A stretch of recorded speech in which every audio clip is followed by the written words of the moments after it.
मजा नहीं आई। जो घर पे बैठे हुए हैं उनको फोन करिए। हमने भी कई लोगों को फोन किया है कि भैया हम लोग धरना प्रदर्शन कर रहे हैं, साथियों आप आ जाओ। तुम्हारे मित्र ने बोला कि यार ये काम वो काम है, तो कोई दिक्कत नहीं है। जाने जाने हम एक ऐसा काम कर रहे हैं कि उनके लिए भी लड़ाई लड़ रहे हैं, हमारे लिए तो यही है।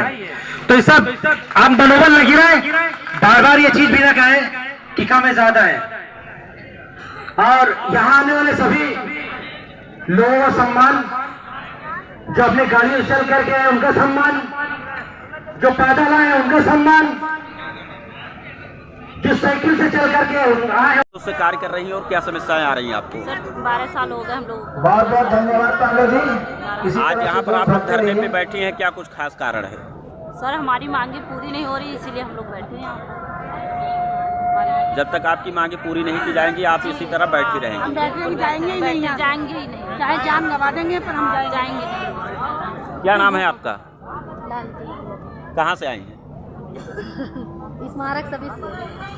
क्या कुछ खास कारण है कि आज यहाँ आप धरने पे बैठी हैं? जी हमारा कारण है, हमारा वेतन विसंगतियाँ नहीं दूर हो रही हैं, इसीलिए हम लोग धरने पे बैठ रहे हैं। अधिकारी खाता हमारा नहीं खुल लिया, इतने चोर होके बैठे हैं कि हम लोग कभी उनका काम हर जगह कराएंगे, बेलो कराएंगे, अपने घर में कराएंगे, जहाँ तहाँ भेज देते हैं स्मारक लेकिन कर्मचारियों कहीं भी को। नहीं छोड़ते हैं हम लोग को कि कहीं से उनको ना, हम लोग को इतना मजबूर कर दिए हैं कि आज हम लोग यहाँ पे आके बैठे हैं। सबसे बड़ी मांग पुनरीक्षित वेतनमान को लेके है।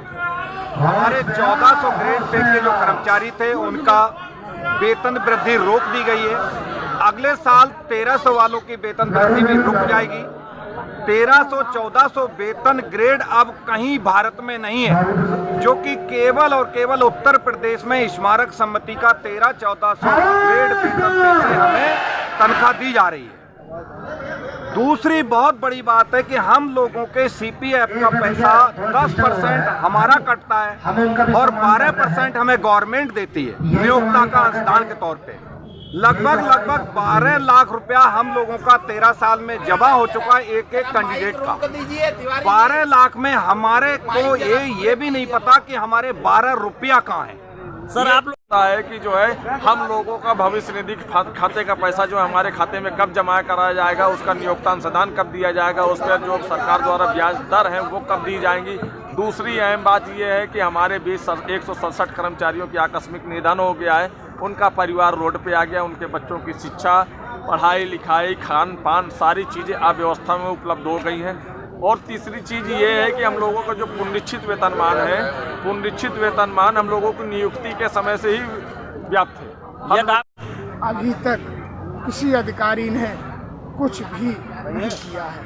जो हमारा 10% ये कट रहा है उसका भी कोई लेखा जोखा नहीं है। नमस्कार, मैं हूं अटल बिहारी शर्मा। आप देख रहे हैं आवाज जन जन की, अपराध भ्रष्टाचार के खिलाफ आवाज। आपको बता दें कि जिस तरीके से भारत सरकार और उत्तर प्रदेश में बैठे मुख्यमंत्री बाबा आदित्यनाथ योगी महाराज कहते हैं कि सबका साथ और सबका विकास और सबका विश्वास का नारा देते हैं, तो वहीं पर कहीं ना कहीं अधिकारियों द्वारा कर्मचारियों को प्रताड़ित करने का भी काम किया जा रहा है। आप देख सकते हैं कि हम राजधानी लखनऊ के इको गार्डन में हैं और हमारे पीछे आप देख सकते हैं कि महिलाएं और पुरुषों का तांता लगा हुआ है। ये लोग यहाँ पर धरना प्रदर्शन करने के लिए आए हैं। अगर इनका सुनवाई होता, इनकी मांगों को पूरी की जाती, तो आज इतने संख्या में यहाँ पर लोग एकत्रित न होते। क्या कुछ खास इनकी मांगे हैं और क्यों यहाँ पर आए, आइए हम उनसे बात करते हैं और जानने का प्रयास। सर क्या नाम है आपका?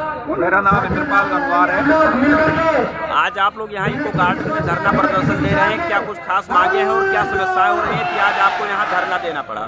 हमारी मांगे विगत 13 वर्षों से लगातार चलती आ रही है। सबसे बड़ी मांग पुनरीक्षित वेतनमान को लेके है। हमारे 1400 ग्रेड पे के जो कर्मचारी थे उनका वेतन वृद्धि रोक दी गई है। अगले साल 1300 वालों की वेतन वृद्धि भी रुक जाएगी। 1300-1400 वेतन ग्रेड अब कहीं भारत में नहीं है, जो कि केवल और केवल उत्तर प्रदेश में स्मारक समिति का 1300-1400 ग्रेड वेतन पे से हमें तनख्वाह दी जा रही है।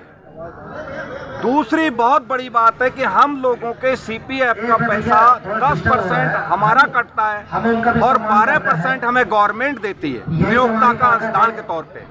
लगभग 12 लाख रुपया हम लोगों का 13 साल में जमा हो चुका है एक एक कैंडिडेट का।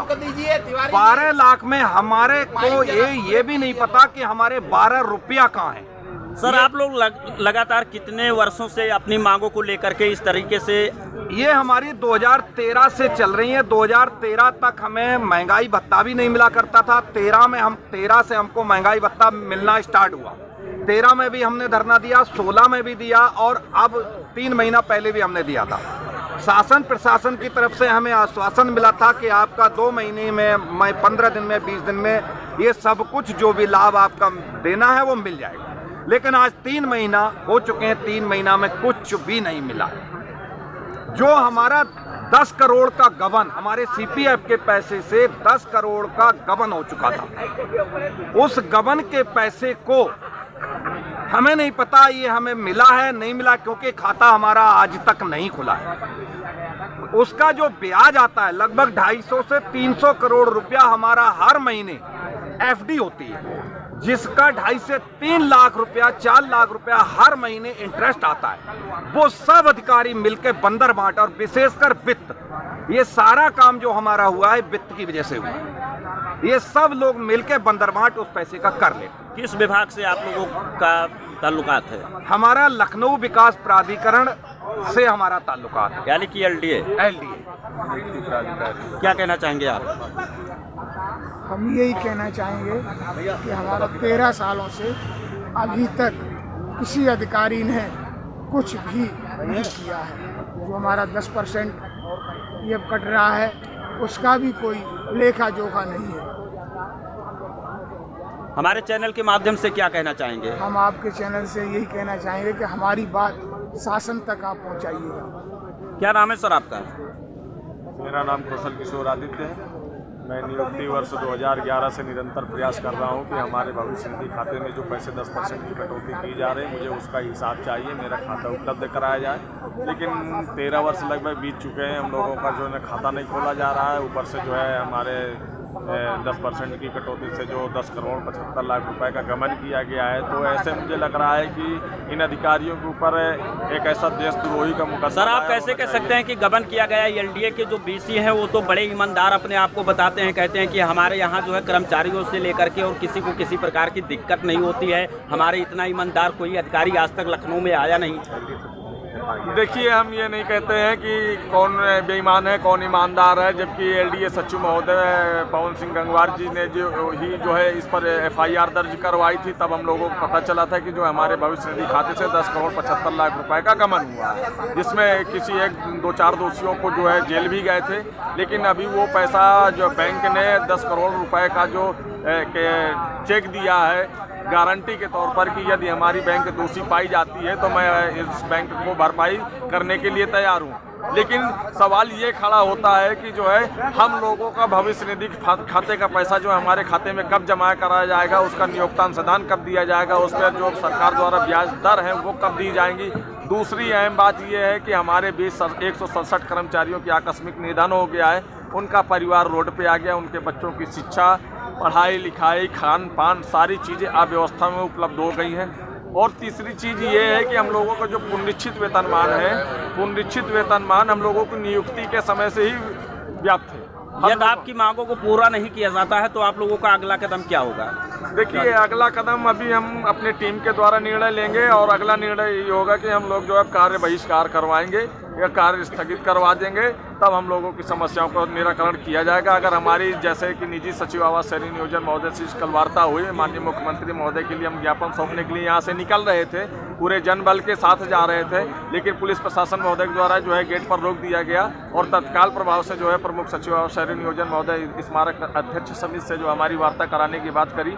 उसके बाद जब हम वहाँ गए तो हमारे प्रमुख सचिव आवास शहरी नियोजन आप कार्यालय में मिले ही नहीं। उनके जिस द्वारा जो सौंपे गए दायित्व निर्वहन कर रहे हैं निजी सचिव रणविजय सर जी से हमारी मुलाकात हुई।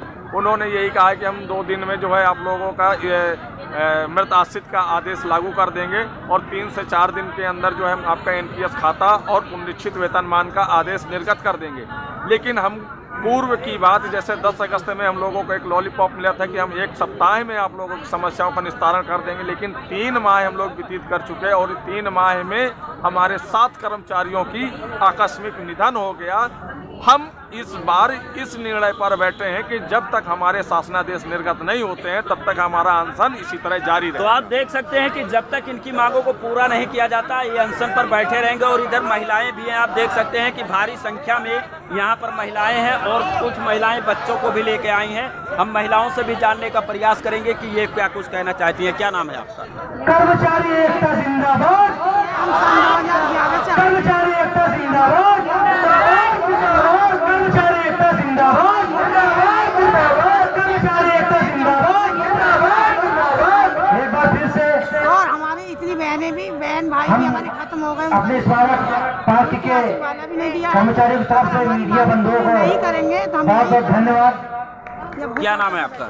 सर आप कितने वर्षों से कार्य कर रही हैं और क्या समस्याएं आ रही हैं आपको? सर 12 साल हो गए हम लोग। बहुत बहुत धन्यवाद पांडे जी। इसी आज तरह यहाँ से पर आप लोग भागते धरने रहिए। पे बैठी हैं, क्या कुछ खास कारण है? सर हमारी मांगे पूरी नहीं हो रही, इसीलिए हम लोग बैठे हैं यहाँ पर। जब तक आपकी मांगे पूरी नहीं की जाएंगी आप इसी तरह बैठी रहेंगे। हम बैठे जाएंगे ही नहीं, यहाँ। जाएंगे ही नहीं, चाहे जान गवा देंगे पर हम जाएंगे नहीं। क्या नाम है आपका? लालती कहाँ से आई हैं? स्मारक सभी से।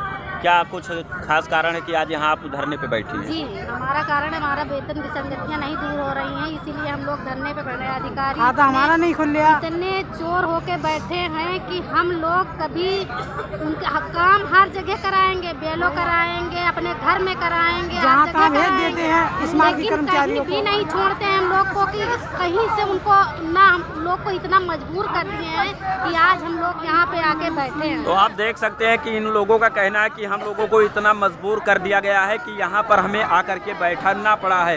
क्या नाम है आपका? काहे को यहाँ आके बैठी हैं? हम अपनी मांगों के लिए बैठे हैं। क्या मांगे हैं आपकी? हमारी मांगे हैं, हमें कुछ दिया नहीं जा रहा, हमारा वेतन बहुत कम है, 7वां अनाज छठा लगा है हमारा। तो आपको लगता है यहाँ बैठने से आपकी मांगे पूरी हो जाएंगी? जी होंगी, पूरी होंगी, अवश्य होंगी। क्या नाम है आपका? राजेश्वरी। कहाँ से आई हैं? रायबरेली। रायबरेली से। क्या दिक्कत हो रहा था कि आज आपको धरना करना पड़ा? दिक्कत हम लोग का लग ही नहीं रहा, कुछ छठवा सतवा कुछ पैसा बढ़ ही नहीं रहा, तो हम लोग बैठे हैं धरना पे। कब तक ऐसे बैठे रहेंगे? बैठे रहेंगे जब तक हम लोग का मांगे पूरा हो जाए तो हम लोग चले जाएंगे। जब तक बैठे रहेंगे जब तक इन लोगों की मांग पूरी नहीं होती है। और इधर शब्द आप देख सकते हैं कि पुरुष भी हैं, हम इन लोगों से भी बात करेंगे और जानना चाहेंगे कि ये क्या कहना चाहते हैं। क्या नाम है सर आपका? सर मेरा नाम अशोक मौर्य है। कहाँ से आए हैं? मैं सर बेगम हजरत महल पार्क से आया हूँ। क्या समस्याएं आ रही थी कि आज समस्या आप ये लोग? है कि सर हम लोगों को ना तो पुनरीक्षित वेतन मिल रहा है, 12 सालों से हम लोग संघर्ष कर रहे हैं और हम लोगों को कहीं न कहीं उठा करके हर जगह काम कराया जाता है, जबकि वहाँ हमारी नियुक्ति नहीं हुई है। हमारी नियुक्ति अम्बेडकर पार्क में हुई है, लेकिन उसके बाद लोहिया में डाला गया, उसके बाद नजूल पार्क में डाल दिया गया, जिसके वजह से 52 वेतन नहीं मिल रहा है और न मिल मिल रहा है, न हमारा CPF का अकाउंट जोड़ा जा रहा है। बहुत सारी दिक्कतें आ रही है, जिसकी वजह से हम लोग आज धरने पर बैठे हुए हैं। अगर आपकी मांगे पूरी नहीं होती हैं तो आगे का कदम क्या होगा आप लोगों का? आगे का कदम यही होगा कि सर धरना जो है सभी भाई बंधुओं से अनुरोध है कि जो और ये अनिश्चितकालीन धरना चलता रहेगा जब तक हमारी सभी लोग आप स्थान पे बैठे, कृपया इधर उधर न घूमे। किस तरीके से यहाँ इको गार्डन में थोड़ा से आपसे निवेदन है, हाथ जोड़ करके करके आए हुए थे, कृपया हमारी बात को ध्यान मैंने दें। बात किया और आप लोग इधर उधर से अच्छा है कि आप यहीं पे रहे, और बाकी ये लोग क्या सोचते हैं आप क्योंकि ये अवसर जरूर बताइएगा।